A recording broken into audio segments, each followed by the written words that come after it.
O INEP já produziu um documento, mas ele ainda vai ser completado, né? Especialmente a respeito do ensino superior. Mas eu vou citar os dados de 2016, que são muito parecidos com os dados de 2017. 1000 para lá, 1000 para cá, etc., mas que no grande número do país é quase nada, né? O Brasil tem 5.500 municípios. E nesses 5.500 municípios, nós temos 186.100 escolas. É um número imenso. 186.100 escolas. É escola porque não acaba mais, né? Isso, é claro, inclui escola pública e escola particular, né? Dessas 186 mil, eu quero só mostrar para vocês assim como que a exclusão social vai ocorrendo até no número de escolas que atendem os níveis escolares. Então, no ano 2016, nós tínhamos 186.100 escolas. No ensino fundamental, séries iniciais, nós tínhamos 116.300 escolas. Quando se passa para o ensino fundamental, séries finais, das 116.300 escolas que atendiam as séries iniciais do ensino fundamental, a gente já cai para 62.800 escolas. Ou seja, entre as séries iniciais e as séries finais do ensino fundamental, já tem uma redução de atendimento de quase 60 mil escolas. 50% já é a redução. Imagine que, conjunto com essa redução de escola, tem uma redução de atendimento a estudantes, não é?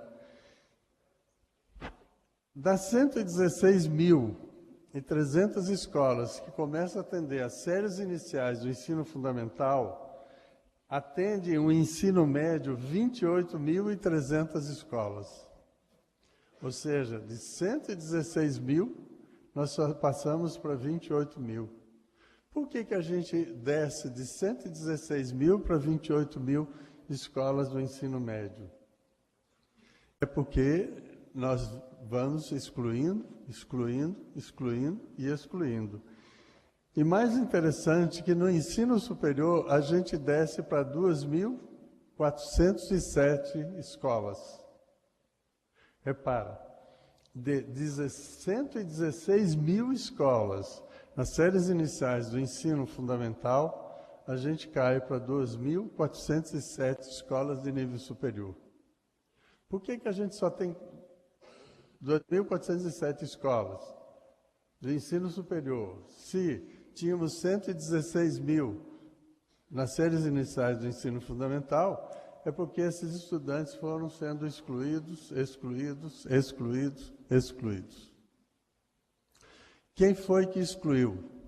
A sala de aula, não é? Quem reprovou foi o professor, quem reprovou de novo foi o professor, quem reprovou de novo foi o professor e assim por diante. Ser reprovado, gente, na escola é uma coisa muito ruim. Eu fui uma criança multirrepetente. Eu fui reprovado na segunda, terceira, quarta e quinta série, sucessivamente. Eu era reprovado um ano, no ano seguinte eu era aprovado. Acho que eu gostava da escola, porque os meus colegas faziam um ano por série, eu fazia uma série cada 2 anos. Eu devia gostar muito da escola, né? Até que um bendito professor tomou uma turma de estudantes, da qual eu fazia parte, eram de multirrepetentes, e nos disse assim: vocês vão aprender porque eu vou ensinar. E tomou essa tarefa.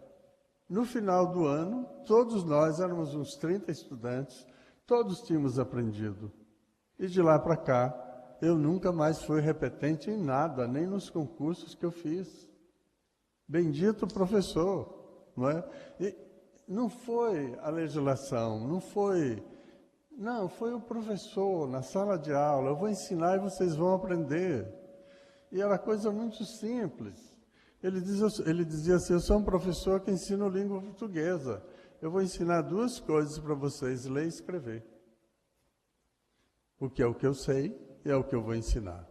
Então, eu me lembro de escrever, por exemplo, 5, 6 vezes o mesmo texto. Então, um tema assim, um pingo d'água. O que você escreve sobre um pingo d'água? Eu não sei, mas tinha que escrever. E aí eu escrevia lá um parágrafo, entregava para ele, ele dizia assim, rapaz, está maravilhoso, mas pode ser melhor. Aí me explicava lá algumas coisas, eu ia escrever de novo. Entregava para ele, ele dizia assim, rapaz, melhorou muito, mas agora você podia colocar aí umas alegorias. O que é alegoria, professor? Ele explicava o que era alegoria, escreve de novo, eu escrevo de novo o texto. Ele lê, ele diz, agora está lindo, mas pode ser maravilhoso. Você podia colocar aí umas metáforas. Professor, o que é metáfora? Ele ensinava o que era metáfora, escrevia de novo, etc, etc. É por isso que eu escrevo e vocês gostam do que eu escrevo. Esse professor tinha 14 anos de idade. Foi ele quem me ensinou a escrever. Então, a sala de aula é que forma, gente. E é o lugar onde eu atuo, vocês atuam, e assim por diante. Então, esses dados estatísticos que eu mostrei para vocês, do número de escolas, e como que o número vai se reduzindo das séries iniciais para a universidade, estrondosa a redução de oferta de vagas, né? Em termos de estudante, no ano de 2016, no ensino básico, que é creche, educação infantil, ensino fundamental e ensino médio. No ano de 2016, no Brasil, a gente tinha 48 milhões e 800 mil estudantes, um quarto da população brasileira, né? Nas séries iniciais do ensino fundamental, tirando EJA, tirando educação infantil e creche, só ensino fundamental e ensino médio, nas séries iniciais nós tínhamos 15 milhões e 300 mil estudantes nas séries iniciais. Nas séries finais do ensino fundamental, já descemos para 12 milhões e 200 mil. 3 milhões de estudantes foram ceifados da primeira à quinta série. Aí, passando das séries finais do ensino fundamental para o ensino médio, nós descemos de 12 milhões e 200 mil para 8 milhões e 100 mil. 4 milhões de estudantes foram embora na passagem das séries finais do ensino fundamental para o ensino médio. E é impressionante que depois desses 8 milhões, entram na universidade 3 milhões de estudantes por ano. Então, repara, de 48 milhões e 800 mil estudantes que entram no ensino básico brasileiro, 16 anos depois, ou 13 anos depois, entram na universidade 3 milhões, foram embora 45 milhões e 800 mil estudantes. É exclusão social demais, para a gente não tomar pé, não é? E como é que esses estudantes são excluídos? São excluídos na sala de aula. Você não aprende, você não vai dar para estudo nunca. Tudo que você faz, nossa, é muito ruim, você não aprende, não entende, não compreende, tem que fazer outra coisa na sua vida. Tem uma semana, eu fui a uma cidade do interior do Mato Grosso, uma cidade chamada Rondonópolis. O motorista que fez o meu traslado, de Cuiabá a Rondonópolis, ele dizia assim, professor, eu não terminei nem o ensino fundamental na minha vida, e a razão foi muito simples. é que em matemática, eu tirava 1,5, 2, e o meu professor disse assim, rapaz, desista, escola não é para você não. E com essa fala de a escola não é para você não, eu desisti. E eu nunca terminei nem o ensino fundamental, quanto mais o ensino médio, quanto mais a universidade. Então, eu estou colocando esses dados para vocês, para a gente perceber que os dados estatísticos sobre a educação no Brasil são devastadores, e é da sala de aula. Claro, a gente diz assim, mas isso faz parte do sistema, faz. Desde que a modernidade se instalou no século XVI, no século XV, XVI, no século XVI a gente começa a ter as discussões do modelo de sociedade que nós temos hoje, o modelo de organização política da sociedade que nós temos hoje em 3 poderes. Tinha o poder real, ou o poder imperial, que era único, e vagarosamente ele passou a ser um poder tripartite, legislativo, executivo e judiciário. No século XVI, então, começou a escola, que a gente conhece hoje, que é a escola que tem um professor que ensina 30, 40 estudantes, 20 estudantes. Anterior ao século XVI, não existia esse modelo de escola. O que tinha era uma oficina, um mestre que ensinava 2 discípulos, 3 discípulos, não é? Só para a gente citar um personagem desse momento, Leonardo da Vinci, que todo mundo conhece como artista, como gênio, etc, etc. Leonardo da Vinci foi para a oficina de Verrocchio. Ele tinha 13 anos de idade, não sabia ler e escrever, mas era extremamente curioso. E o Verrocchio foi ajudando, e ele foi ampliando a curiosidade dele, e foi o gênio que a gente conhece. Leonardo da Vinci nunca passou na escola, porque a escola veio depois. A escola com o modelo que a gente tem hoje.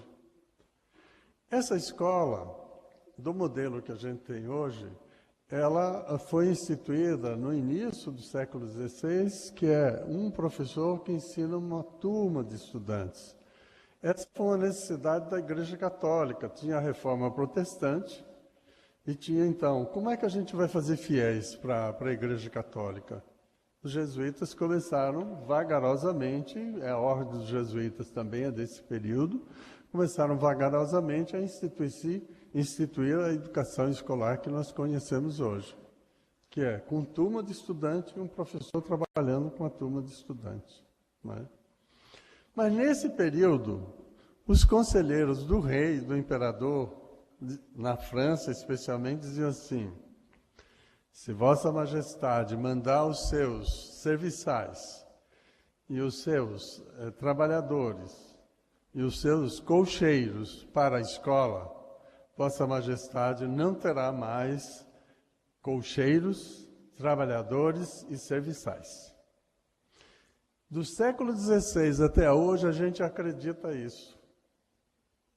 Rapaz, você não vai dar para intelectual, não, você vai dar para serviçal, Foi o que foi dito para esse motorista que me trasladou de Cuiabá até Rondonópolis. Não é? Você não dá para a escola, não, rapaz, desiste. A mesma fala, gente, dos conselheiros do rei no século XVI. Então, eu e vocês, nós temos que ir para a sala de aula para que todos os estudantes aprendam. Não é para que alguns aprendam, é para que todos efetivamente aprendam. E todos, gente, podem aprender efetivamente. Claro que pode, não é? Se eu era multirrepetente, e eu aprendi, estou aqui falando para vocês, não é? Já escrevi livros, escrevi artigos, etc, etc. Sabe por quê? Porque teve um bendito professor que diz assim, você vai aprender, não é? Você vai aprender porque eu vou ensinar. Não foi um professor que disse assim, você tem dificuldade de aprender, cai fora. Você não vai aprender nunca. Ao contrário, ele diz, você vai aprender porque eu vou ensinar.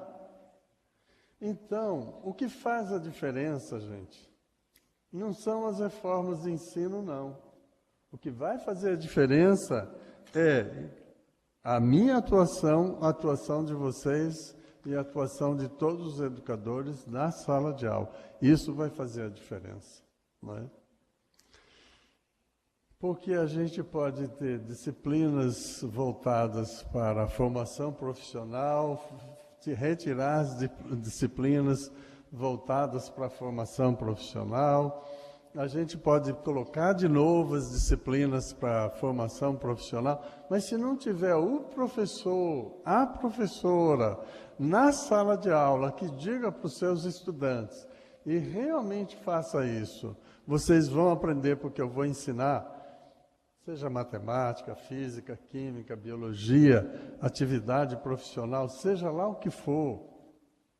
Se não existir esse professor, vocês podem modificar a legislação que quiserem. Não vai modificar a realidade.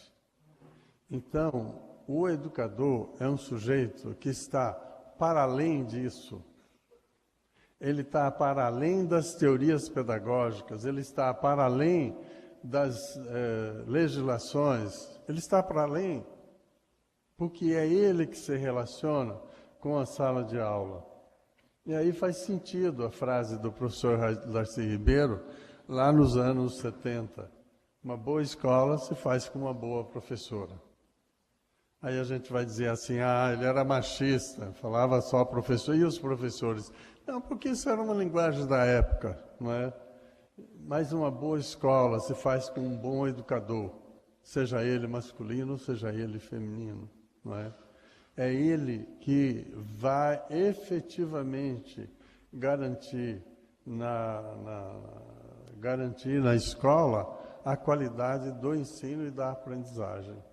Então, hoje, eu prefiro dizer assim, eu gosto de sinalizar assim, nós vamos fazer passeata, vamos para o sindicato, vamos para as organizações da sociedade civil, para onde nós quisermos, para lutar por nossos salários, lutar por melhores condições de ensino, questionar ou aceitar a base nacional curricular comum, ou sei lá o que mais a gente quiser, mas isso é tudo fora da sala de aula. Na sala de aula não tem como eu garantir melhor salário para mim mesmo, nem para os meus pares, não tem como eu conseguir mudar a legislação, não tem como eu protestar contra isso, contra aquilo. Na sala de aula, precisa ensinar o estudante, porque esse estudante não vai poder ajudar a melhorar meu salário, as condições de ensino, as condições da escola e assim por diante. Mas ele precisa, na sala de aula, de aprender. E a gente precisa, através da sala de aula, mudar essa exclusão social que eu mostrei para vocês, das estatísticas nacionais. Elas são devastadoras, não é? Dos estudantes que hoje entram na primeira série do ensino fundamental, 80% deles, a 85% deles, são excluídos da escola até ele terminar o ensino universitário. Ou seja, vamos supor que entrem 5 milhões e 500 mil estudantes na primeira série do ensino fundamental, quando ocorreu no ano 2000, no ano 2016, obtiveram diploma universitário 1 milhão de estudantes. 5 milhões e meio de estudantes ficaram pelo caminho. É muito, gente. É muita exclusão social. Agora, imagine vocês, se dos 5 milhões e 500 mil estudantes que entraram no ano 2000, na primeira série do ensino fundamental, no ano de 2016, tivesse se formado pelo menos 4 milhões de diplomados, não 1 milhão, 4 milhões. Em 2017, mais 4 milhões. Em 2018, mais 4 milhões. Em 20 anos, nós teríamos 80 milhões de diplomados de nível superior no Brasil. Todavia, a seguir o ritmo que nós temos hoje, em 20 anos, nós vamos ter 20 milhões. Então, não vamos mudar essa sociedade de jeito nenhum, porque o modelo da sociedade é um modelo de exclusão. É isso que a gente vive, não é? Hoje, gente, no Brasil, nós temos 210 milhões de cidadãos. 52 milhões de cidadãos, um quarto da população brasileira, vive na faixa da miséria. Faixa da miséria significa que o sujeito recebe mensalmente de 0 a R$380 por mês. É isso que é a faixa da miséria. 52 milhões, gente. Como é que pode? Não é? A escola tem que fazer um movimento, porque se a cada ano nós tivéssemos 5 milhões de diplomados de nível superior, em 20 anos, salário mínimo no Brasil não seria mais de R$965, porque nenhum trabalhador estaria mais trabalhando por R$965 por mês. Agora, quem é que pode fazer esse papel? A escola, não é? Porque é a escola que vai efetivamente investir na formação dos estudantes. Então, se eu posso dizer alguma coisa para vocês, é assim, por favor, ajude seus meninos a aprender, porque os meninos e as meninas e os rapazes que vêm para a escola são normais, eles têm um QI normal. Portanto, eles podem aprender qualquer coisa. Hoje nós sabemos o investimento da sociedade nos portadores, aqueles que são portadores das denominadas necessidades especiais, síndrome de Down, síndromes neurológicas, etc. Esses aprendem e bem. Por que o menino que vem para a nossa sala de aula, que ele tem um nível neurológico saudável, por que ele não aprende? Tem que aprender, sim, é claro. E ele aprender vai depender de um professor ou uma professora que diga para os seus estudantes, como o meu professor me disse lá em 1950 e poucos, se vocês forem bem ensinados, vocês aprenderão, eu vou cuidar de vocês. E eu aprendi, não é? Eu era multirrepetente, meus pares também eram multirrepetentes. Então, a sala de aula que vai fazer a diferença, gente. É importante que eu e vocês, nós vamos para o sindicato para trabalhar por melhores salários, por melhores condições de trabalho, por melhores condições de vida na sociedade, ir para os partidos políticos, para as passeatas, tudo é importante. Agora, eu não posso minimizar a sala de aula diante de tudo isso. A sala de aula é o lugar onde eu ensino e o menino aprende. O rapaz aprende, a moça aprende, o estudante aprende, afinal de contas. E ele vai ser um melhor cidadão e a sociedade vai ser melhor se efetivamente todos aprenderem. Aí hoje a gente ouve muito, vê pelos meios de comunicação, que os países do norte da Europa, a Noruega, a Finlândia, esses países aqui, a Dinamarca, como é que eles investem na educação e como que superaram muitos dos problemas sociais com a educação. O que eles fizeram? Investir em educação. Mas investir em educação não é só dinheiro, é aula. É sala de aula onde o ensino é eficiente. Hoje na Dinamarca, gente, não existe reprovação. Não existe. Entram 30 meninos na primeira série, eles terminam a primeira série 30 meninos. Passam para a segunda, para a terceira, para a oitava, 30 meninos. Não é? E vão fazer o ensino médio, vão fazer o ensino superior com a mesma quantidade.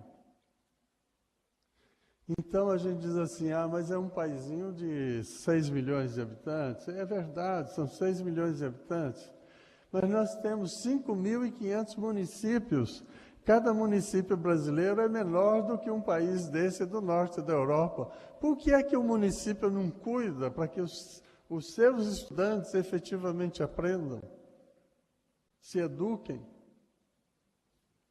Então a gente fica nessa lamúria de todo dia, de tanta corrupção que tem no país, dos atos inadequados que o cidadão pratica, etc, etc.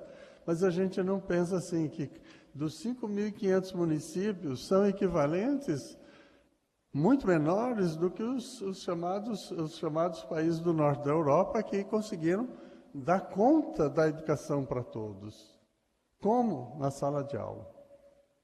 Então, a minha fala tem a ver com a sala de aula. Eu venho conversar com vocês um pouco sobre avaliação, mas a avaliação, ela não é autônoma. A avaliação serve esse projeto. Ela só pode servir, ela não é autônoma, de jeito nenhum.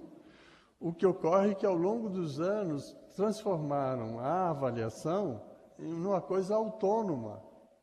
Ela aprova e reprova. Ela produz os exames, ela exclui e assim por diante. A avaliação não é isso. Isso foi o que a história fez, distorcendo, porque essa educação se desenvolveu dentro do modelo excludente do capital ou da sociedade capitalista. Então ficou parecendo para a gente que nota, aprovar, reprovar, exames escolares, etc., é uma coisa natural. Não, isso é uma distorção da prática educativa e uma distorção disso que a gente chama de avaliação. Então, a natureza humana, da qual nós todos participamos, ela inventou 3 atos que são fundamentais, 3 atos que são universais em todo ser humano. Não existe ser humano que não pratique esses 3 atos. Eles são universais. É conhecer fatos. Todo mundo conhece fatos. Como que faz um bolo?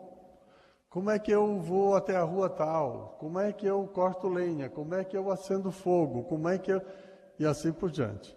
Mas também é como é que se faz uma cirurgia cardíaca de XYZ? Como é que se pilota um avião? Tudo é factual. Como eu administro os fatos. Isso é universal. Todo ser humano faz isso. Norte, sul, leste, oeste da humanidade. Não tem ser humano, a menos que ele tenha absoluta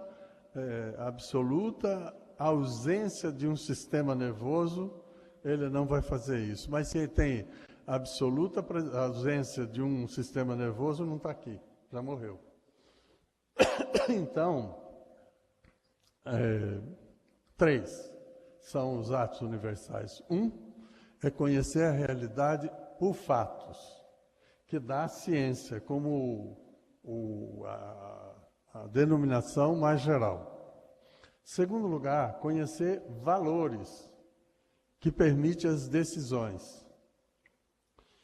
Não existe ato meu ou de vocês, ou de qualquer ser humano, que não seja precedido de uma avaliação e de uma escolha. Não existe. Eu estava sentado aqui, muitas pessoas vieram fazer fotos. Vou só pedir para as mulheres que estiveram aqui fazendo fotos, o que fizeram quando... Tira uma foto minha.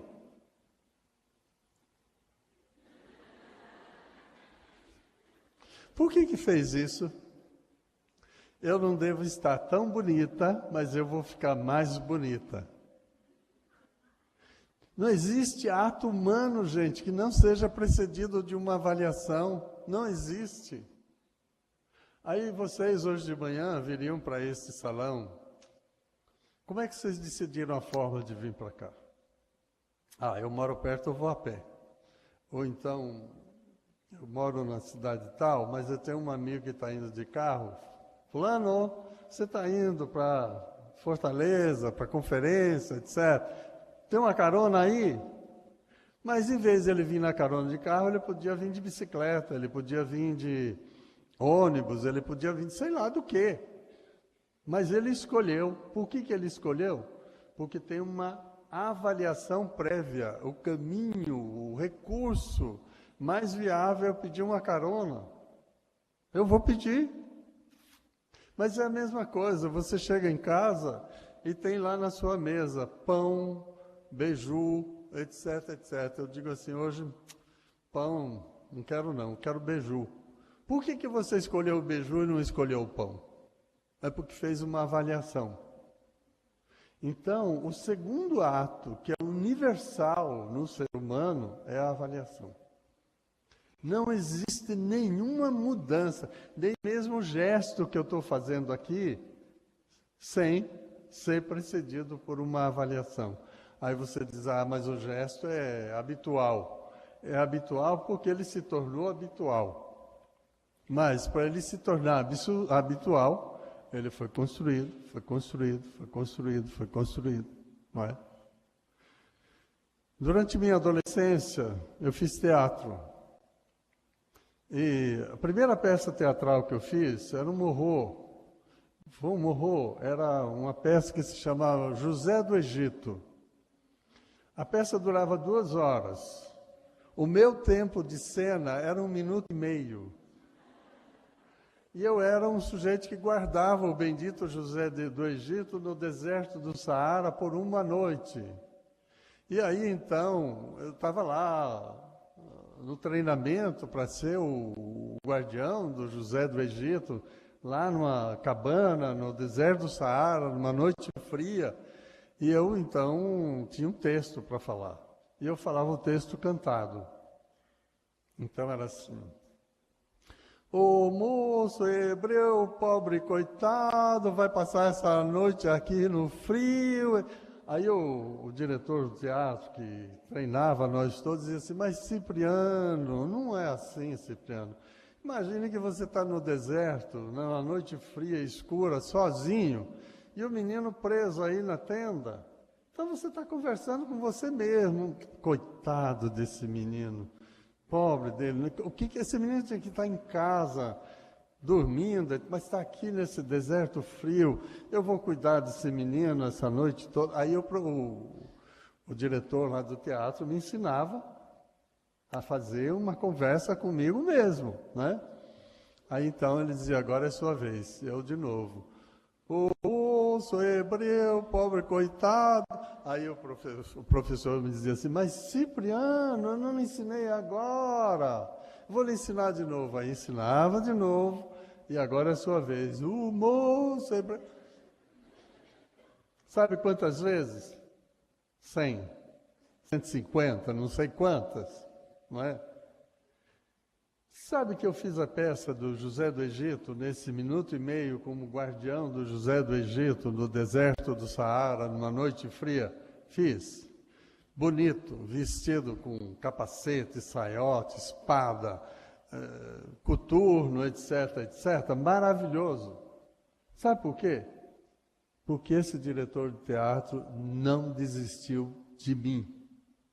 Você vai aprender a fazer esse papel, porque você vai fazer outros papéis na sua vida. Vai aprender. E vai aprender como? Vou lhe ensinar, vou lhe ensinar, vou lhe ensinar, vou lhe ensinar, vou lhe ensinar, vou lhe ensinar, e assim por diante, não é? Eu estou falando aqui para vocês hoje com essa facilidade relativa, por causa desse bendito professor, lá aos 15 anos de idade, não é? Então, o educador, gente, ensina para que o outro aprenda. Não dá aula, ele ensina, que é diferente da aula de ensinar. Da aula é isso que eu estou fazendo aqui, falando para vocês. Quem puder, escuta, guarda, utiliza, etc. Agora, ensinar é uma coisa assim, você vai aprender porque eu vou ensinar. Mas está difícil. Não está difícil, eu vou lhe ensinar, não é? E como fez lá o meu professor quando era multirrepetente. Eu sei ler e escrever, sei ensinar a ler e escrever, é o que vocês vão aprender. Eu e meus colegas aprendemos ler e escrever, não é? E com ler e escrever, eu pude ler geografia, história, política, economia, matemática, filosofia, etc, etc, que é o que eu sei fazer na vida, ler e escrever. Foi esse bendito professor, não é? Como? Insistindo, insistindo, insistindo, insistindo, insistindo. Aí vocês vão dizer, mas eu tenho 30 estudantes e eu não consigo dar conta dos 30 estudantes.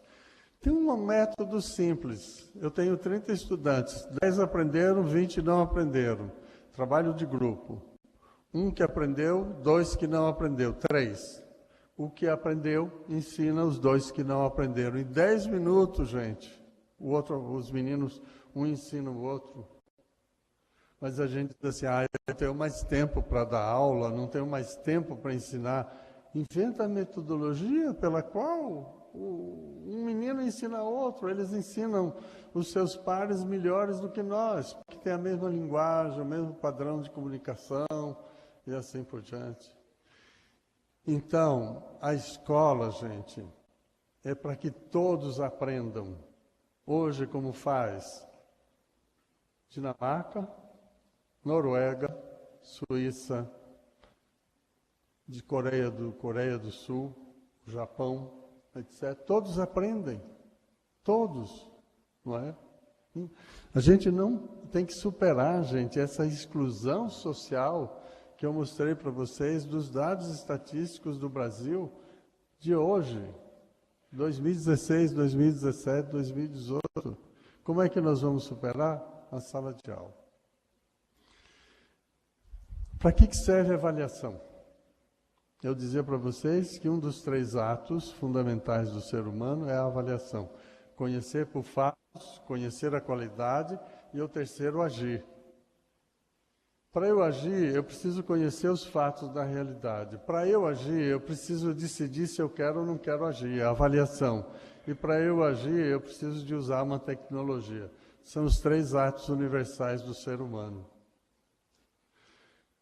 Eu não vou trabalhar nem com a ciência, nem com a tecnologia. Eu vou trabalhar com a avaliação, que é o tema para o qual eu vim aqui conversar com vocês. Então, o que é o ato de avaliar? O ato de avaliar é um ato de investigar a qualidade da realidade. Só isso. Vocês vão ao médico. Aí o médico prescreve para você... Ele escuta a sua história, depois ele faz um exame físico, depois ele diz assim, eu vou prescrever para você fazer alguns exames de laboratório. Aí ele prescreve, a gente vai e faz os exames de laboratório. Traz o resultado. Isso é a coleta de dados sobre o meu estado de saúde. Ele olhando essa coleta de dados, ele diz assim, olha, você está com um XY problema, ou seja, faz o diagnóstico. Aí encerra a avaliação. Se o médico dissesse assim para você, olha, eu fiz o exame físico em você, você fez esses exames de laboratório, você está com uma pneumonia galopante, ponto final. Pode ir embora para sua casa. Morre. No dia seguinte, ou naquela noite mesmo, não é? Então, o ato de avaliar implica numa decisão posterior. O que eu vou fazer? Se a qualidade da realidade é essa, qual é o meu ato? Qual é o meu agir? Que é o terceiro dos atos universais do ser humano. Conhecer por fatos, conhecer qualidade e agir. A avaliação é o ato de investigar a qualidade da realidade. Ponto final. Alguém quer fazer alguma coisa com essa qualidade, é o gestor da ação que vai fazer a diferença, é ele que vai atuar. No caso da medicina, o médico é um recomendador, ele recomenda o que fazer. Eu é que vou fazer a gestão e a administração da minha saúde. O que o médico faz, ele não cura, não me cura. O médico me indica possibilidades de cura que eu vou ter que administrar se eu quiser me curar, não é? Então, o ato de avaliar não resolve nada. O ato de avaliar é um ato que permite conhecer a qualidade da realidade. Agora, o que eu quero fazer com a qualidade da realidade é o gestor da ação que vai fazer. Na sala de aula, aplicar um teste, corrigir um teste, contar os certos e os errados, é a investigação da qualidade da aprendizagem do estudante. Não aprendeu. Ok. A pergunta é assim, o que eu vou fazer depois que eu identifiquei que ele não aprendeu? Esse é o ato do gestor. A avaliação se encerra quando ela revela a qualidade da realidade. Mas é a mesma coisa que ocorre com a ciência. A ciência revela como a realidade funciona. É o tecnólogo que vai tomar a decisão do que fazer. Em 1905, Einstein formulou a teoria da relatividade. Todos nós estudamos teoria da relatividade no ensino médio. Ele formulou uma hipótese em 1905, mas ninguém tinha certeza de que a teoria da relatividade correspondia a alguma coisa que ocorria na realidade. Era importante um eclipse solar, um eclipse total do Sol, para que se pudesse dimensionar a relatividade. O primeiro eclipse solar total que ocorreu depois de 1905 foi em 1914. Ocorria a Guerra Mundial, ninguém estava preocupado com teoria da relatividade.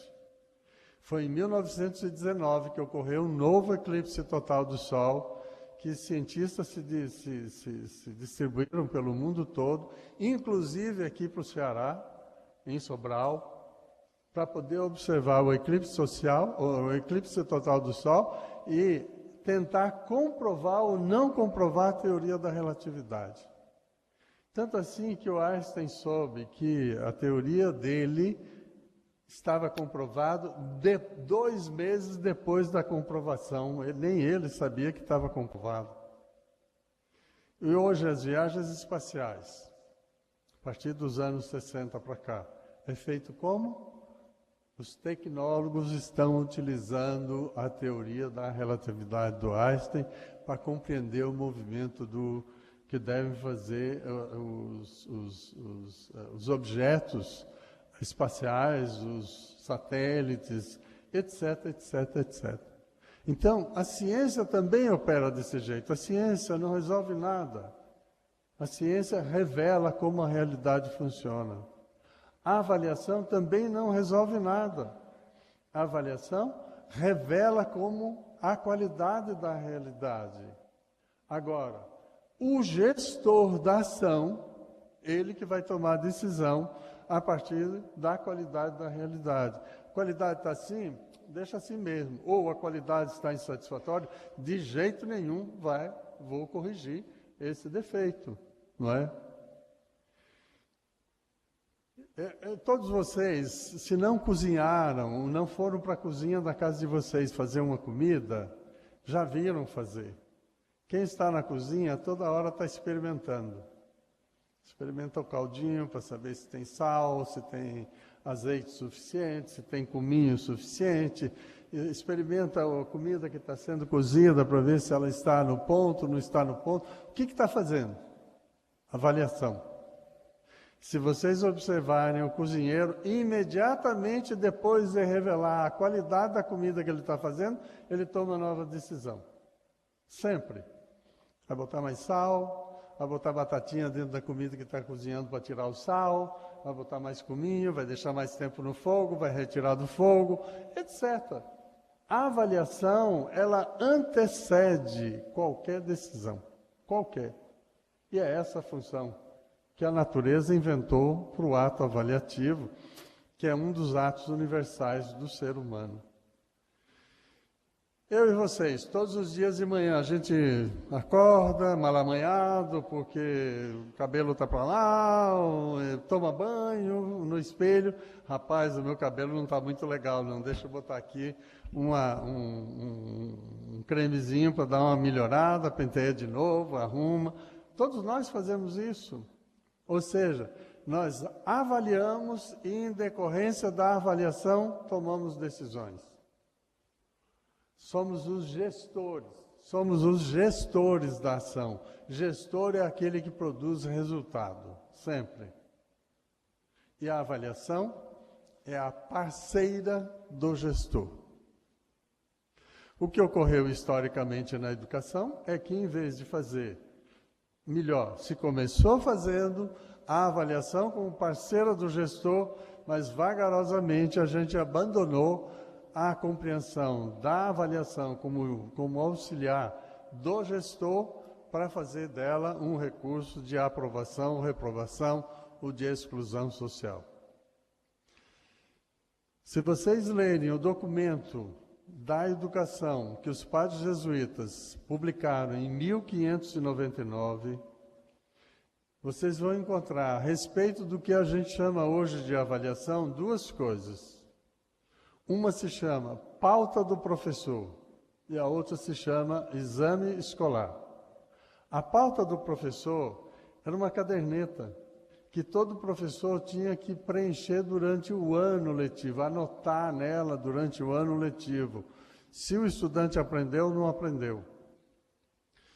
Então, uma aula, a recomendação de uma aula na prática jesuítica era assim: exponha um conteúdo, segundo lugar, ajude os meninos a entender o conteúdo, terceiro lugar, dê um exercício, quarto lugar, corrija o exercício, quinto lugar, tire dúvidas a respeito do exercício, sexto lugar, tarefa para casa.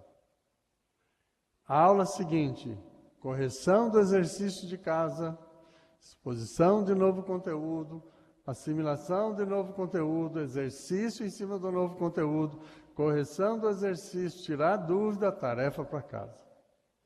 E o professor tinha que anotar na caderneta quem aprendeu, quem não aprendeu, o que ele fez para o menino aprender, etc, etc. Exame, gente, tinha uma vez por ano. No final do ano letivo, tinha os exames escolares. E a banca examinadora que ia avaliar o desempenho do estudante era obrigada a cotejar a pauta do professor. Pedro vai ser avaliado, examinado agora. Abre a caderneta. Como foi Pedro durante o ano letivo? Era o exame oral. E aí, então, vinha a conversa. Mas tinha que se levar em consideração esse andamento da aprendizagem durante o ano letivo. O que vagarosamente a gente fez? Esqueceu a pauta do professor? Esqueceu o acompanhamento? Se preparem, vocês vão ver. No final do mês agora vai ter uma prova, vai ser de lascar. Vocês não estão estudando, só estão brincando, vocês vão ver o que vai acontecer com vocês. E aí, então, a gente passou a ter prova de mês em mês, de semana em semana, de quinzena em quinzena, etc. E aí tem média de nota, etc, etc. Todas as distorções que ocorreram com a avaliação. Para quê? Para a gente poder excluir menino. Excluir. Entram, então, 48.800.000 estudantes nas séries iniciais do ensino fundamental e terminam 1 milhão de estudantes 16 anos depois. Como? Exame. Não é nem exame. É classificação e lá se vai. E cadê o nosso investimento? Esse menino não aprendeu, por quê? O que eu posso fazer por ele? Etc, etc. Os jesuítas faziam isso na pauta do professor. Eu vivi nos anos 50, nos anos 60, o ensino era lá, escola primária, ginásio e colégio, hoje é ensino fundamental e médio. Mais ou menos a mesma coisa, né? Só tem reestruturação. Mas o que os meus professores diziam? Vocês estão brincando, hein? Vocês vão ver o que vai acontecer com vocês no dia das provas. O que o meu professor estava dizendo? Vocês vão se lascar. Não é? E aí tinha o professor que ensinava adição, subtração, multiplicação e divisão. E aí vinha o dia do teste. Ele tinha 5 envelopes, com 5 provas diferentes, 5 testes diferentes. Aí chamavam o menino e dizia assim: sorteie aqui o teste para os seus colegas. Se ele tirasse um daqueles envelopes que tivesse questões facílimas para todos nós, ele era ovacionado. Mas se tirasse um envelope que as questões fossem daquelas que o povo diz assim, é de lascar, Coitado dele no intervalo das aulas. Não é? Era excluído, era castigado. Rapaz, como é que você fez esse absurdo com a gente? Coitado, ele foi lá e tirou um envelope. Quem fez foi o sistema de ensino, foi o professor, foi o modelo social de exame, etc, etc. E lascava mesmo com a vida dos estudantes, não é? Então, gente, o ato de avaliar é um ato de investigar a qualidade da realidade e cujo resultado permite que eu e vocês tomemos nova decisão. E se nós estivermos desejosos de um resultado satisfatório, nós vamos investir de novo, investir de novo, investir de novo, até conseguir o resultado satisfatório. Olhem para a vida de vocês, para o dia a dia de vocês. Vocês vão verificar em tudo que vocês fazem, quantas vezes vocês avaliam e quantas vezes vocês tomam nova decisão, nova decisão, nova decisão, nova decisão, até que você diga assim, está satisfatório. Eu citei aqui para vocês o nome de Leonardo da Vinci. Leonardo da Vinci foi um homem extremamente curioso, mas existiam algumas pinturas que o Leonardo fez, algumas telas que ele fez, que assim, ele deu por pronta. 6 meses depois, ele passava diante da tela e dizia assim, está faltando aqui um pontinho de tinta vermelha. Aí ele botava um pontinho de tinta vermelha. Deixava lá. 3 meses depois, ele dizia, não, mas está faltando aqui uma tintazinha amarela. O que ele estava fazendo? Avaliação e tomando decisão como gestor daquela tela. Então, existiram telas que ele levou 6, 7, 8, 9 anos, 10 anos para produzir. Tem uma tela famosíssima chamada Mona Lisa. Levou anos para fazer aquela tela. Aquela tela era presente para uma pessoa, a pessoa morreu. E ele não doou a tela porque a pessoa morreu. E ele continuou fazendo a tela. Como? Porque ele fazia uma avaliação e dizia, tá, ainda falta mais uma coisa, falta mais uma coisa. Falta mais uma coisa, mais uma tinta aqui, mais um cantinho ali. E hoje, o que é a Mona Lisa é nossa, é uma maravilha, não é? Se vocês vão lá no museu em Paris, a Mona Lisa está lá. A gente ela é blindada, tem um vidro blindado, e a gente chega a mais ou menos 30 metros de distância dessa tela, toda blindada, não pode chegar perto. Por quê? Porque uma obra de super arte. Como que ele fez? Avaliando, investindo, avaliando, investindo, avaliando, investindo. Então, a avaliação não é para aprovar ou reprovar. A avaliação é um ato que ajuda o gestor da ação a produzir o melhor resultado. E produzir o melhor resultado significa que o melhor resultado é aquele que é aprovado. Então, a avaliação é diagnóstica, o uso do resultado da avaliação é diagnóstico probatório. Eu vou fazendo diagnósticos até produzir o resultado desejado. Eu só encerro minha ação quando eu produzir o resultado desejado. Aí todos, no caso do ensino-aprendizagem, todos terão aprendido. O que ocorre é que a gente diz assim, já ensinei, eles deviam ter aprendido. Menino não presta atenção, menino não estuda, menino agora não quer mais nada, menino agora só quer ver videogame, só quer televisão, etc, etc, etc, etc, etc. E se eu fizesse diferente? Os meus meninos vão aprender porque eu vou ensinar. Eles iriam aprender. Aí a gente diz assim, mas os meninos não prestam atenção. E será que você está dando uma aula para conseguir que os meninos prestem atenção? Ou será que você está dando uma aulinha, mais ou menos, etc, etc? Então, gente, por que a gente está com esse salão cheio de pessoas, todos estão prestando atenção? Claro, tem o interesse de vocês em primeiro lugar. Em segundo lugar, tem a minha arte. Então, uma vez uma pessoa me disse assim, você sabe como você prende a atenção de um público? Eu disse, não sei. Eu sei que prendo, mas não sei. Ela diz assim, você começa falando como não quer nada. E como se você estivesse convidando as pessoas.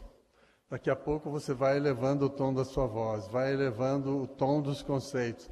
As pessoas começam a lhe seguir. Depois, em um determinado momento, todos lhe seguem. Por que vocês não podem fazer isso na sala de aula? E eu não posso. Gerar o interesse do estudante, não é? Gerar o desejo de conhecer. Então, eu vi muito na minha vida coisas assim. Professor de matemática dizia assim, matemática não é para todos, matemática é uma coisa dificílima, poucos aprendem matemática. Ora, eu já era repetente, o que eu ia aprender matemática se isso era para poucos, não é? Português é uma coisa, gramática da língua é dificílimo. Se o professor faz isso, ele já coloca o estudante de longe, não é? Eu fiz filosofia, eu tive um professor que ensinou Kant, Immanuel Kant, é um filósofo do final do século XVIII e início do século XIX. Esse meu professor começou a ensinar Kant assim, olha, a gente vai estudar Kant agora. Kant é um autor dificílimo, hermético, quase incompreensível. Eu mesmo tenho dificuldade de compreender Kant. Quem mais vai estudar Kant, gente? Não é? Aí eu me tornei professor de filosofia, professor universitário, professor de filosofia. Fui ensinar Kant. Aí eu comecei dizendo para os meninos assim, rapaz, Kant é o autor da modernidade mais importante para a gente compreender a modernidade.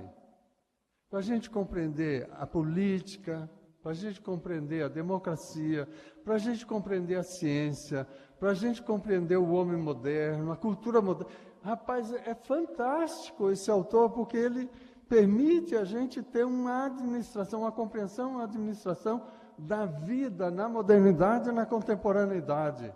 O que os meninos dizem? Deixa eu ver quem é esse autor. O que ele fala? Não é?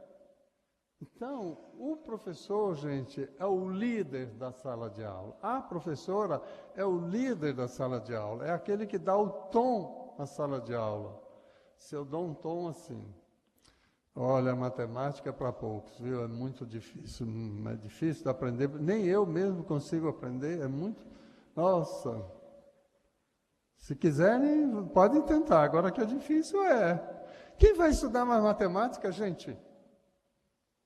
Agora, chegar na sala de aula e dizer para os meninos assim, rapaz, matemática é uma coisa maravilhosa. Ela permite a gente entender a realidade, a gente organizar a realidade, a gente dimensionar tudo o que ocorre.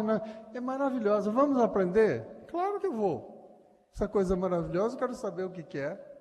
Agora, se eu digo assim, matemática é um negócio difícil pra caramba, poucos vão aprender. É muito, por isso que vocês vão mal nas provas, etc. Não tem jeito, gente. O líder que deveria estar dando tom positivo, está dando tom negativo. Imagine se vocês fossem guia de um passeio turístico, a pé. E aí chega no início da montanha que a gente vai escalar, chega e diz assim, rapaz, escalar essa montanha aqui é para poucos, viu? Difícil pra caramba, vão cansar, vão ficar pelo caminho. Quem mais vai? Agora, se eu digo assim, rapaz, a gente tem aqui um morro, a escalada é bela, é linda. Vocês vão ver lá do alto, nossa, é maravilhoso. A gente vai devagarinho, eu vou acompanhando vocês, a gente vai conversando. Vocês vão ver que é uma maravilha essa subida aqui. Todo mundo quer subir. Então, o líder, gente, dá o tom. O professor na sala de aula é o líder, ele que dá o tom. Não é? Aí, então, a avaliação. Para que serve a avaliação? A avaliação vou repetir, é a investigação da qualidade da realidade para que o gestor da ação tome decisão. Professor, a professora na sala de aula, são os gestores da sala de aula. Ele vai praticar a avaliação para saber qual é a qualidade da aprendizagem que está ocorrendo na sala de aula e que decisões ele precisa de tomar para que efetivamente todos os estudantes aprendam. Ele é o líder, ele é o gestor, não é? Não é a avaliação que resolve nada, a avaliação não resolve nada, como a ciência não resolve nada. Quem resolve é quem toma decisão, é o gestor da ação. O que a ciência e o que a avaliação faz, elas são auxiliares, elas caminham junto, elas subsidiam, elas revelam, ou como a realidade funciona, no caso da ciência, ou a qualidade da realidade, no caso da avaliação. Agora, quem decide é o gestor, ou se vocês quiserem, o tecnólogo, aquele que tem a decisão tecnológica do que fazer, é esse que usa a revelação da ciência e a revelação da avaliação. Então, o ato de avaliar é um ato de investigar a qualidade da realidade. Toda investigação tem 3 componentes. Um é saber o que eu vou investigar. Então, no caso da ciência, eu vou investigar o batimento cardíaco. Eu vou investigar a formação de uma crosta numa ferida. Eu vou investigar como funciona um motor de carro. Eu vou investigar qual é a possibilidade de estabelecer um novo recurso de voo. É investigação científica. A investigação da qualidade, pergunta-se qual é a qualidade disso? O que eu quero investigar? Qual é o objeto que eu quero investigar para saber qual é a qualidade que ele tem? É um blazer? Mas o que eu quero investigar do blazer? É o design? É a costura? É o tecido? É se ele fica bem no corpo de uma pessoa? Eu tenho que ter o objeto de investigação, não é? O objeto de investigação é o primeiro passo. No caso da sala de aula, eu vou investigar a qualidade da aprendizagem em adição.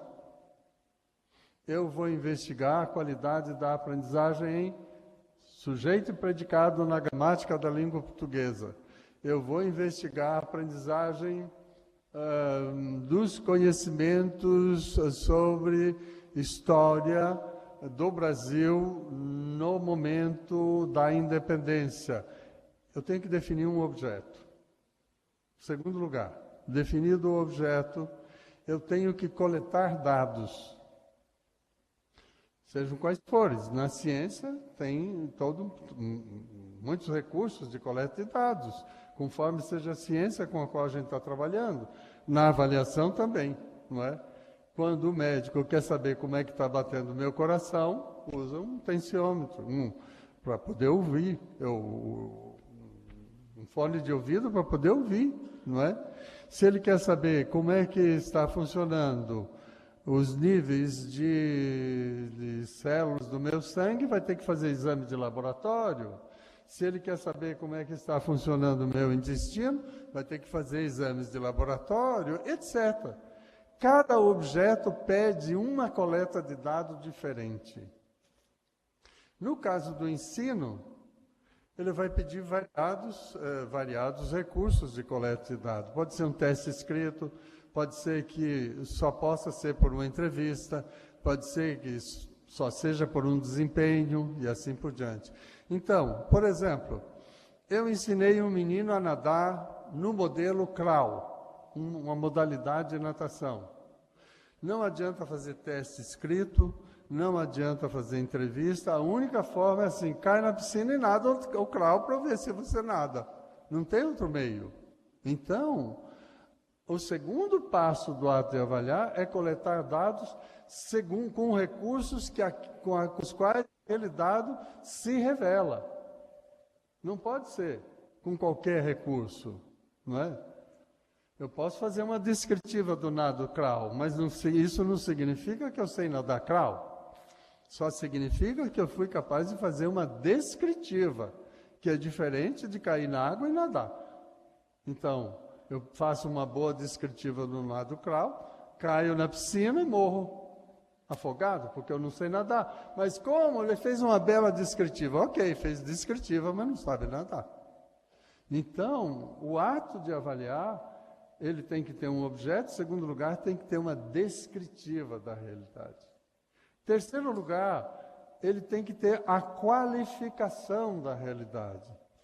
Toda e qualquer qualificação ocorre por comparação. Comparação da realidade descrita com um determinado padrão de qualidade. Quais são os padrões de qualidade no ensino? O currículo traduzido em plano de ensino e o ensino feito em sala de aula. Esse é o padrão. Eu ensinei adição. Em adição, o menino deve aprender raciocínio aditivo, fórmula da adição, propriedades da adição, solução de problemas simples, solução de problemas complexos. Eu fiz um teste com perguntas sobre raciocínio aditivo, fórmula da adição, propriedades da adição, solução de problemas simples, solução de problemas complexos. Eu corrijo, verifico que ele teve um bom desempenho em raciocínio aditivo, fórmula de adição, propriedades da adição. Das 5 questões que eu formulei, ele acertou 2, errou 3. Solução de problemas simples, ele acertou todos. Solução de problemas complexos, tinha 5, ele acertou 1. O que eu vou ensinar de novo? Propriedades da adição, que ele não aprendeu, solução de problemas simples. Então, o ato de avaliar eu tenho uma intenção, o objeto, eu coleto dados, eu qualifico os dados comparando os dados com o padrão de qualidade. Aí, então, eu digo, a qualidade da realidade é XYZ. O gestor vai dizer, essa qualidade é inaceitável, por isso eu vou investir mais nela. Eu não sei quantos de vocês, durante a vida, homens e mulheres, já bordaram. Um bordado, como é que a gente faz? A gente está bordando, diz assim, rapaz, essa linha não ficou legal, esse contraste não está legal. Desmancha, pega outra e faz. O que eu fiz? Uma investigação da qualidade estética do meu bordado. A qualidade é insatisfatória. Eu, gestor da ação, tomo nova decisão de fazer outra coisa para produzir o bordado que eu quero. É assim na cozinha, é assim para fazer uma roupa, é assim para construir um prédio, é assim para construir uma rua, é assim para qualquer atividade humana. A avaliação, ela é uma investigação da qualidade da realidade para auxiliar o gestor da ação a produzir o melhor resultado. Então, esse é o conceito básico de avaliação, investigação da qualidade da realidade. Segundo passo, o gestor da ação, diante dessa qualidade, toma a decisão do que fazer. Se ele quer efetivamente produzir o resultado projetado, ele vai investir mais, você vai buscar caminhos de investir, e se ele diz está bom, pode estar satisfatório do ponto de vista da qualidade ou não, para ele está bom, ok. Não é? Mas, na prática pedagógica, o padrão de qualidade é o currículo. E o currículo traduzido em plano de ensino. E o plano de ensino realizado em sala de aula. Eu, então, que realizei o currículo através do plano de ensino em ação na sala de aula, eu vou decidir assim, esse menino não aprendeu, eu ensino de novo, se eu quero o resultado satisfatório ou o resultado probatório. Essa é a função da avaliação. Aí vocês vão dizer, e aprovar e reprovar? Todo indivíduo que tiver aprendido aquilo que está estabelecido no currículo é aprovado, é uma decorrência direta e imediata da aprendizagem satisfatória. Reprovado não deveria existir. Imagine vocês na casa de vocês, ou numa atividade de vocês. Vamos supor que alguém é um alfaiate e ele tem que fazer 10 blazers. Dos 10 blazers, ele verifica que 7 não serviram. Bancarrota completa, não é? Ele tem que comprar tecido de novo, começar tudo de novo, etc. Então, o que o alfaiate faz? Ele avalia, corrige, avalia, corrige, avalia, corrige, para que os 10 blazers fiquem prontos e belos. Por que na sala de aula a gente não pode trabalhar com os 30 estudantes que a gente tem, para que eles aprendam e fiquem perfeitos na aprendizagem daquilo que a gente ensinou? É essa a questão que está posta para todos nós, educadores. Não é? Muito bem, esse é o pano de fundo da ideia de ensino de avaliação. Como é que eu pratico a avaliação? Na sala de aula. Em primeiro lugar, ter o objeto. São 3 passos, né? O objeto, a coleta de dados e a qualificação. Então, o primeiro passo é ter o objeto. Eu vou avaliar X coisa, né? Essa X coisa tem um mapa de conteúdos. Eu já disse para vocês, em adição tem raciocínio aditivo, fórmula, propriedade, solução de problemas simples, solução de problemas complexos. Em sujeito e predicado, tem o que é sujeito e predicado, função do sujeito e predicado, o que é sujeito e o que é predicado, quais são os tipos de sujeito, quais são os tipos de predicado. A gente tem esse mapa. Se eu quero avaliar se o estudante aprendeu, a primeira coisa fundamental é assim, eu vou coletar dados sobre o mapa do que eu ensinei, não vou fazer salteado. Então, a primeira característica de um instrumento de coleta de dados para a avaliação é a sistematicidade. Sistematicidade significa que eu vou coletar dados sobre todos os pontos que eu ensinei e que são essenciais. Aquilo que não é essencial já devia ter eliminado no planejamento. Porque muitas vezes a gente diz assim, eu ensinei tantas coisas, eu preciso escolher agora o que é essencial para fazer a avaliação. Já devia ter decidido o que é essencial no planejamento, não agora. E agora então eu vou fazer a coleta de dados sobre o desempenho do estudante.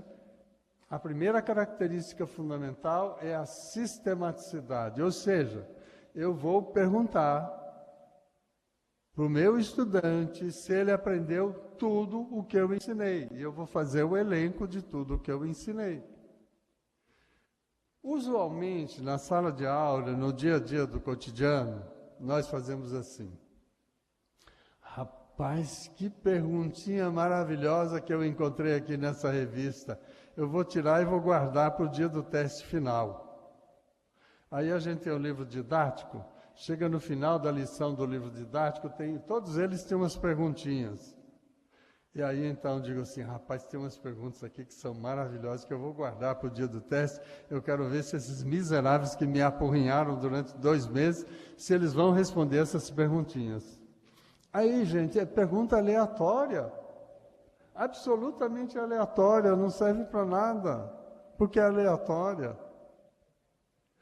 Então, eu tenho que fazer um plano de elaboração do instrumento de coleta de dados que seja sistemático.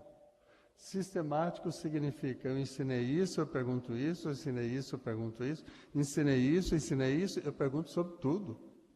Se isso era importante. Se não era importante, por que eu ensinei? Gastei tempo inutilmente. Não é? E se eu fizer perguntas aleatórias, eu sempre me engano. Então, eu já fiz uma charge uma vez e já repeti essa charge, vou repetir de novo.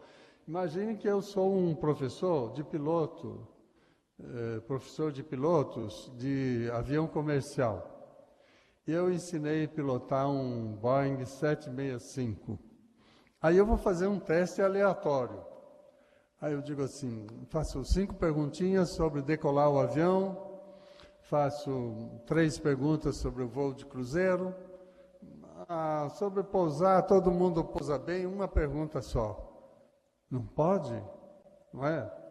O que é importante decolar bem, é importante fazer bem o voo de cruzeiro e é importante pousar bem, não é? Senão o sujeito tira 10 em decolar o avião, 5 em fazer o voo de cruzeiro, 2 em pousar o avião. Vocês viajam com ele? Eu não. Porque ele decola, dá uns trangolomangos lá no alto e desce de bico. Não viajo com ele de jeito nenhum. Mas é assim que a gente faz na sala de aula, gente. A gente vai fazendo perguntas aleatórias, sem uma sistematicidade. Como é que eu avalio sem sistematicidade? É como se vocês fossem ao médico, e o médico diz assim, você conta a sua história para ele, ele diz, rapaz, agora aqui no hospital da cidade, chegou um aparelho que é uma maravilha, é um PET scan. Ele faz um escaneamento do corpo do sujeito, do fio de cabelo à sola do pé. Eu vou prescrever para você. Doutor, o meu problema não é todo esse negócio não, é só o tornozelo aqui que está inchado pra caramba. Quero que veja o tornozelo. Sabe, o instrumento é maravilhoso, mas não serve para nada. Eu tenho que investigar aquilo que eu preciso investigar, não outra coisa. A mesma coisa no que se refere ao ensino. Não posso fazer perguntas aleatórias. Eu tenho que saber se o estudante aprendeu aquilo que eu ensinei. Aí, muitas vezes eu falo isso, um professor diz assim, mas aí é muito fácil. Ora, então ensine difícil. Não é? Se o que você ensinou é fácil, você tem que perguntar fácil. Se você ensinou complexo, o que você tem que perguntar é complexo. E nada é difícil, gente, para quem aprende. Muito bem, então a primeira característica fundamental de todo recurso que eu vou utilizar para a prática da avaliação, para coletar os dados para a prática da avaliação, ele precisa ser sistemático. Segundo lugar, todo instrumento, todo recurso de coleta de dados precisa ser compreensível. O estudante precisa entender o que eu pergunto. Numa entrevista, o sujeito diz assim, eu não entendi, por favor, me explica de novo a sua pergunta. Num teste escrito, usualmente, como são 30, 40 estudantes, a gente não tem muito como estar respondendo a todos. Mas aquele que tem dúvida, professor, eu não entendi a questão número 3. A resposta que eu recebi muitas vezes a essa solicitação na minha vida de estudante foi assim, até ontem eu sabia tudo, hoje eu não sei nada, te vira. Eu quero saber como é que alguém responde alguma coisa que não entende. Não tem como, gente. Nós vamos sair mais tarde um pouco aqui na rua. Alguém vai falar para vocês assim, perguntar numa língua chamada aramaica. Vai perguntar assim, como se vai ao aeroporto desta cidade? O que vocês respondem? Eu não respondo nada porque eu não sei o que ele está perguntando. Então, eu vou fazer, ele, e vai embora. Graças a Deus vai embora, não é? Por quê? Porque eu não estou entendendo. Mas a pergunta que o menino não entende que eu formulei é a mesma coisa. Ele precisa de entender. Aí quando o menino diz assim, professor, eu não entendi sua questão, o professor acha que ele está malandrando. Me explique. E se eu explicar a questão, eu já dou a resposta. Então, ele não está malandrando, gente. Ele está perguntando, por favor, esclareçam se ele não entende. Terceiro lugar, todas as perguntas, ou de uma entrevista ou de um teste, deve ter compatibilidade entre o ensinado e o aprendido. Compatibilidade de conteúdo, compatibilidade de raciocínio, compatibilidade de dificuldade, compatibilidade de complexidade, compatibilidade de metodologia. Tem que ser compatível igualzinho. Como eu ensinei, eu pergunto. Aí então, usualmente o professor diz assim, mas se eu perguntar igual eu ensinei, É muito fácil. Então, ensinasse de outro jeito. Mas se você ensinou de outro jeito e ele aprendeu, também é fácil. Para eu pilotar um avião é muito complicado, porque eu não sei, eu não aprendi. Agora, para o sujeito que aprendeu, vai numa facilidade. Recentemente, fui para uma cidade do interior da Bahia e peguei um avião desse de porte pequeno e estava chovendo. E chovendo não, estava torrencial. E eu apavorado, porque o bendito do avião tremia e descia e subia, descia e subia. Mas tinha uma porta aberta onde estava o piloto e o copiloto. E os dois estavam lá conversando. Rapaz, você viu o jogo do Bahia? E não sei o quê, e aquele jogador, etc, etc. Eu disse, rapaz, se esses dois caras que estão pilotando esse avião, estão conversando nessa NAS, por que eu vou ficar tão ansioso aqui? Vou ficar numa NAS também. O voo pousou, legal, em Salvador. Sabe, o sujeito que tem o domínio, mas eu que não tinha domínio, era só ansiedade, não é? E como é que eu vou, então, fazer perguntas para o menino que ele não entende, ele não compreende? Não, gente, eu tenho que perguntar o que eu ensinei 1000 vezes para que ele aprendesse. E ele possa, então, demonstrar para mim, professor, você me ensinou isso e eu aprendi. Então, o instrumento tem que ter compatibilidade de conteúdo, de dificuldade, de complexidade, de metodologia e assim por diante. Minha filha mais velha hoje tem 45 anos. Ela tinha 13 anos, estava na escola, e houve estudava história medieval por um livro, por relações de produção. Autoridade, etc, etc, etc. Para um menino, uma criança de 13 anos, entender idade média por relações de produção é complicado. Mas, já que o livro é assim, vamos tentar. Aí foi para a prova e tirou 0. Aí eu recebi a prova. A prova era assim: em que ano viveu o rei tal? De que período a que período aconteceu isso? Quando aconteceu a guerra tal, etc. Cadê as relações de produção? Manda comprar um livro. Pede para ajudar o menino a estudar. Idade média por relações de produção, depois no teste a pergunta de nomes, datas, acontecimentos, períodos, etc. O menino tem que ir mal, porque eu ensino com uma metodologia e pergunto com outra. Ensino língua portuguesa por gramática, depois eu quero que faça análise de texto, não dá. Eu ensino por análise de texto, depois eu quero só gramática, também não dá. Não é? Articulação entre conteúdo, ensino, aprendizagem e avaliação é fundamental. E a última coisa, é preciso ter precisão. Toda pergunta que eu faça, ou oral ou por escrito. Aí esses dias eu vi um professor fazendo uma conferência e ele diz assim que lá numa determinada escola tinha se ensinado história do Brasil para os meninos lá das séries iniciais e então a pergunta assim: o que fez Mendesá? E o menino respondeu: fez o que pôde.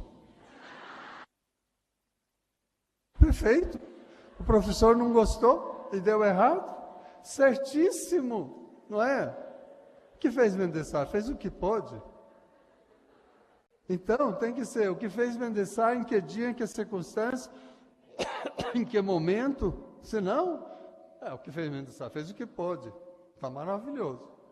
Eu também responderia, não é? O que fez Mendesá? Fez o que pôde, horas, não é? Agora, se perguntasse assim, o que fez Mendesá? No dia do fico, já tem outra coisa, não é? Então, precisão. Todo instrumento, gente, toda coleta de dados para a prática da avaliação tem que ter sistematicidade, cobrir todo o conteúdo ensinado, da forma como foi ensinado, tem que ter uma linguagem compreensível, tem que ter compatibilidade de conteúdo, método, dificuldade, complexidade e tem que ter precisão. Sem isso, eu engano os meninos e eu me engano. Eles foram muito mal. Foram muito mal no quê? Nas perguntas que você fez? E as perguntas que você fez estavam compatíveis com aquilo que foi ensinado e da forma como foi ensinado? É engano para o estudante, é engano para o professor e é engano para o sistema de ensino. Aí a gente diz assim, mas se eu perguntar só o que eu ensinei, é muito pouco. Então, tem um autor norte-americano chamado Groenland, que ele diz assim, num teste a gente tem perguntas de domínio e perguntas de desenvolvimento. As perguntas de domínio são as perguntas relativas àquilo que eu efetivamente ensinei. E essas perguntas devem revelar para mim se o estudante aprendeu aquilo que eu ensinei.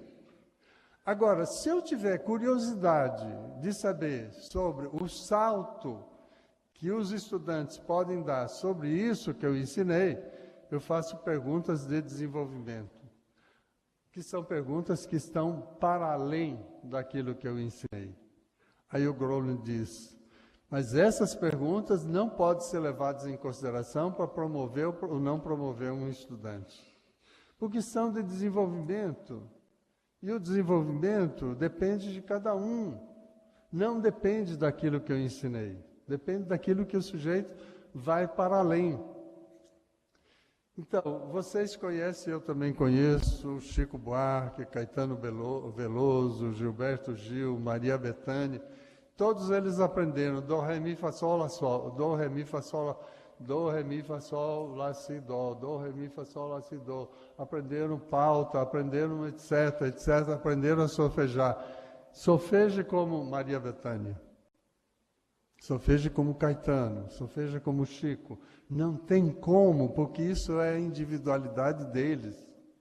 Eu posso solfejar do jeito que eu aprendi, mas esse refinamento é individual, é aquilo que vai para além daquilo que todos aprenderam. Estou falando aqui sobre avaliação com vocês. Vocês vieram para esse ambiente, não vieram porque quiseram, não é? O que eu aprendi com o meu professor Godiardo Baqueiro em 1968 foi um chão. Daí para frente foi a minha loucura. Se vocês olharem o que vocês aprenderam no curso universitário de vocês, é o que vocês aprenderam. Mas o refinamento que vocês fizeram é a loucura de vocês. Então, é isso que o Groenland chama de desenvolvimento. Eu não posso exigir de um estudante respostas sobre aquilo que é a sua loucura. Eu tenho que exigir do estudante aquilo que eu ensinei e que ele deve ter aprendido porque eu ensinei. Então, o instrumento de coleta de dados está pautado no ensino, porque eu quero saber se ele aprendeu o que eu ensinei. Agora, o que ele vai fazer com isso que eu ensinei, isso é uma questão do estudante, da habilidade, do sonho, do desejo dele, não é? Muito bem, então aí vocês têm os três elementos, três componentes da investigação avaliativa. O objeto da investigação, que eu tenho que definir qual é. Segundo lugar, construir um instrumento de coleta de dados para descrever a realidade. Terceiro lugar, essa realidade descrita é comparada ao padrão de qualidade desejado. No caso do ensino, é o currículo, o plano de ensino e assim por diante. Agora, por favor, gente, é tudo. Não pode ser aleatório. Não pode ser aquilo que eu acho que é maravilhoso, como meus professores fizeram. De jeito nenhum pode ser. Se eu quero trabalhar com avaliação, evidentemente, né? Feito isso, eu tenho uma revelação da qualidade da realidade. No caso, uma revelação da qualidade do desempenho do estudante. Se eu verifico que dos meus 30 estudantes, 20 aprenderam e 10 não aprenderam, o que eu vou fazer com os 10? Se eu verifico, e assim por diante, não é? Então, o meu filho que agora o meu filho mais novo tem 24 anos, na engenharia em 2016, ele fazia o primeiro ano do ensino médio. No primeiro bimestre, ele tinha, eram 9 disciplinas no primeiro ano do ensino médio. Das 9 disciplinas, ele tinha 5 disciplinas com notas abaixo de 5. A coordenadora da escola chamou a mim e minha esposa e nós fomos lá. E ela falou bastante do menino, etc., né? E depois que ela conversou, eu disse para ela assim, ó, meu filho está numa turma de estudante que tem 40 estudantes. E ele tem 5 disciplinas que ele tem nota abaixo de 5. Dos 45 estudantes da turma do meu filho, quantos têm nota abaixo de 5 em matemática? Quantos têm nota abaixo de 5 em língua portuguesa? Quantos têm nota abaixo de 5 em literatura? Quantos têm nota abaixo de 5 em física, em química, em biologia? Ela me disse, eu não sei. Eu disse, pois é. E se dos 45 estudantes, 42 tiverem nota abaixo de 5 em matemática, o que você está fazendo? Ela disse, eu nem sei se dos 45 tem 42 que com nota abaixo de 5. Eu falei, pois é, essa a questão. Se tiver 42 estudantes em 45 com uma nota abaixo de 5, eu vou dizer que esse colégio não é responsável. Porque tem 45 estudantes, ele diz que ensina, e dos 45 só 3 aprenderam.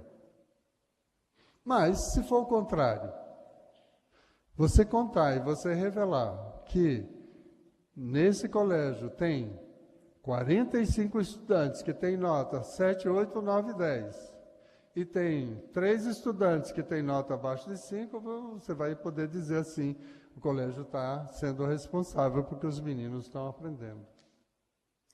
Então, existe uma avaliação, que é a avaliação da aprendizagem do estudante.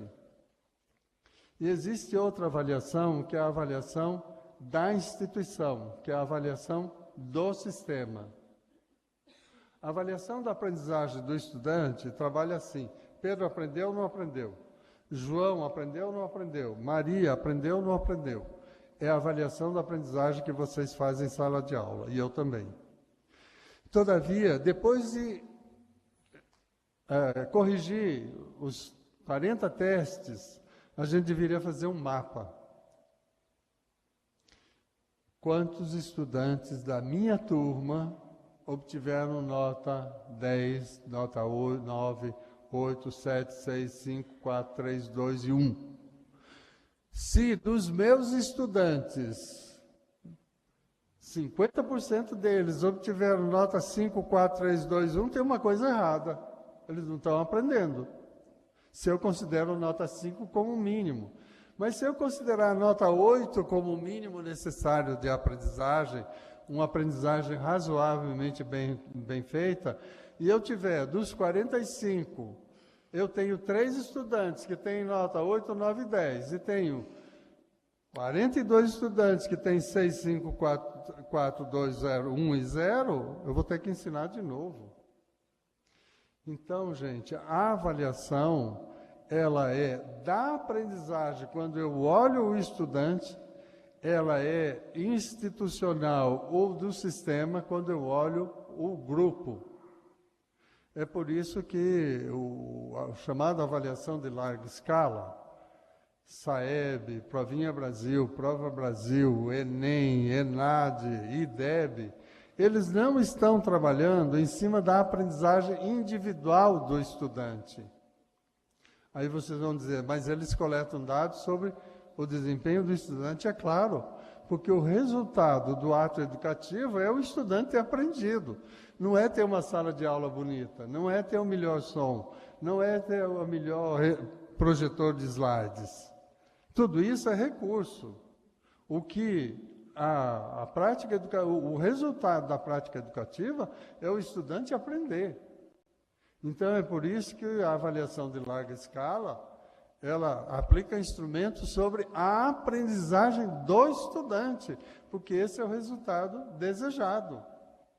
Então, se nessa avaliação de larga escala, nessa coleta de dados para avaliação de larga escala, os estudantes revelam que eles não aprenderam, eu vou dizer assim, o sistema está falho. Né? Então, eu tem uns 4 anos, estive num município da Rondônia, chama-se Cacoal. O sujeito que tinha sido profissional, que tinha sido secretário de Educação de Cacoal, durante 8 anos, estava no seminário que eu estava trabalhando. Aí, então, ele contou o seguinte, quando eu me tornei secretário de Educação do município de Cacoal, o IDEB era 1.2. E eu levei um susto. Comecei a trabalhar. Trabalhei 4 anos, o prefeito foi reeleito, eu fui reencaminhado como secretário de Educação, trabalhei. A última avaliação do IDEB, enquanto eu era secretário de Educação, foi 7.2. Ou seja, em 8 anos, a avaliação de larga escala do IDEB passou de 1.2 para 7.2. O que esse secretário fez? Gestor da ação.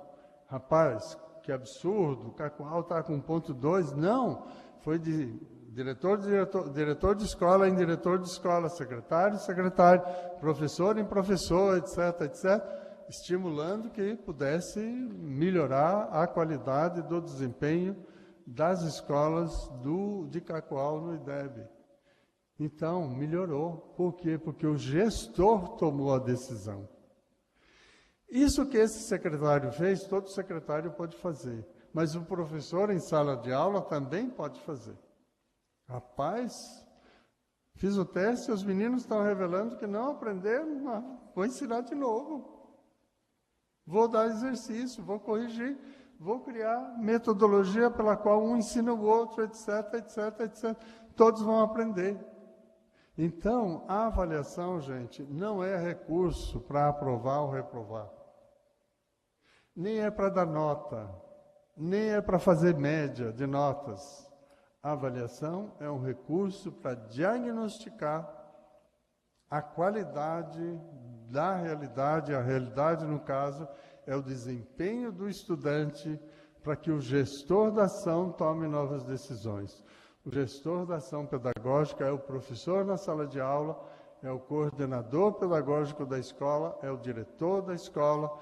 Esses são os gestores pedagógicos. Depois tem o secretário, tem o governador, etc., que devem tomar outras decisões que não pode ficar dormindo no ponto, se a gente quer uma sociedade mais saudável. Então, cada um, no seu nível de ação, vai usar o resultado da avaliação como um recurso para novas tomadas de decisão.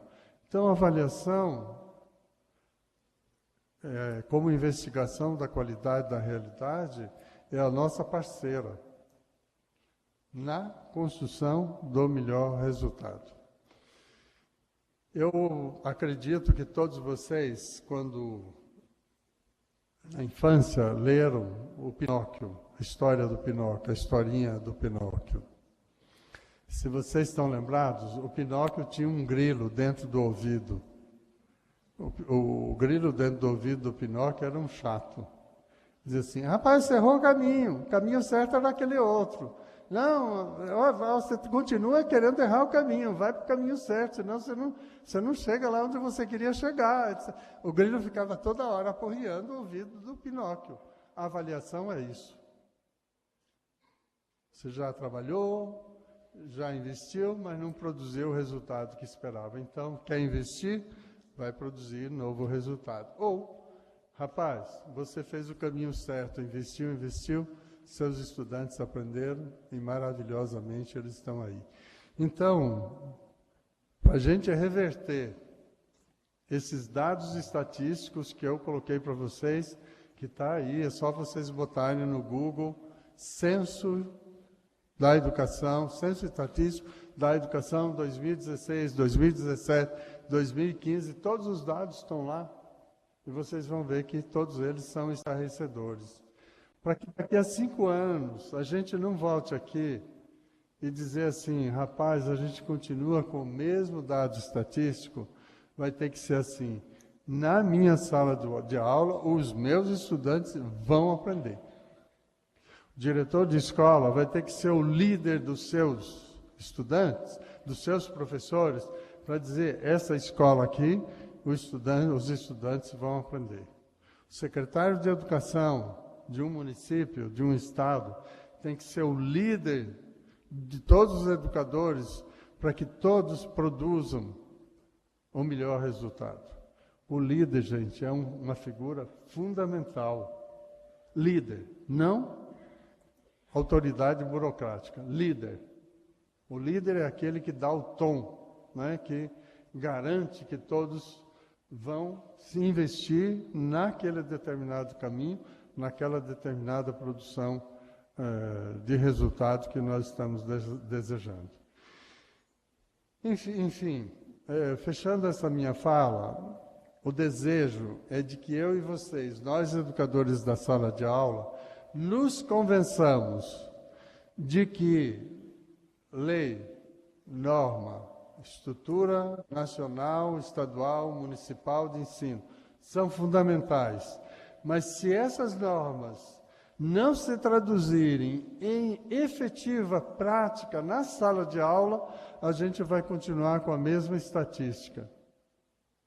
De entrar 5.500.000 estudantes na primeira série do ensino fundamental e terminarem a universidade 1 milhão de estudantes. E nós vamos estar cumprindo aquilo que os conselheiros do rei e do imperador no século XVI diziam. Para que é que Vossa Majestade quer que os seus serviçais, os seus cocheiros, vão para a escola? Para deixarem de ser serviçais e cocheiros? Não. Reprove, reprove, reprove, reprove, reprove, para que eles permaneçam sendo serviçais e cocheiros. Alguns administrarão a sociedade. Ou seja, a gente vai estar utilizando a educação da forma como o modelo do capital quer. Alguns, sim. Muitíssimos, não. Então, esse convite da avaliação, de compreender a avaliação, é um convite assim. Entram 30 meninos na minha sala de aula, 30 meninos vão aprender. Aí a gente vai dizer assim, mas os meninos não têm tanto interesse. E menino tem interesse à medida que eu faça o olho dele brilhar, porque o meu olho brilha. Agora, se eu disser assim, matemática é para poucos, não vão aprender. Língua portuguesa é uma coisa dificílima, não vão aprender. História, rapaz, história é um negócio complicado para a gente aprender, não vão aprender. Mas se eu disser, eu sou um professor de história e compreender a história é maravilhoso para que a gente entenda a vida, e vocês vão aprender porque eu vou ensinar, todo menino vai aprender. Todos. Porque o menino é inteligente, o menino gosta de ampliar, gosta de entender. Toda inteligência gosta e todo menino é inteligente. Então, esta minha fala é um convite, né? Além dela ter uma trajetória de conhecimento, de investigação, etc., etc., ela é um convite.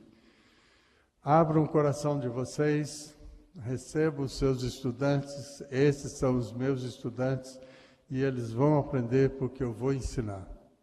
Não vou partir para esse jargão comum que existe no nosso sistema de ensino. Estudante não aprende, estudante não gosta de estudar, estudante só quer fazer outra coisa, vem para a sala de aula porque o pai mandou, etc. Não, estudante veio para a minha sala de aula, ele vai aprender, porque a disciplina que eu ensino é uma maravilha. Aí, então, eles vão aprender, não é?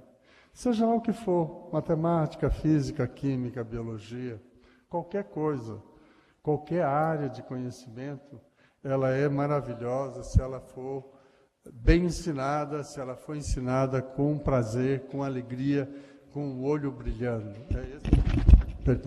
É esse o convite que eu quero deixar para vocês dessa minha fala. Olho brilhando na sala de aula, desejo de que todos aprendam e de que aquilo que vocês ensinam, seja lá o que for, é importante e é maravilhoso. E eles devem aprender porque vão usar pela vida fora. Muito grato pela atenção, muito grato pela universidade que me traz aqui. E a gente tem um tempinho, se vocês quiserem fazer perguntas, partilhar, contar alguma história, algum caso, está à disposição. Muito obrigado, muito grato.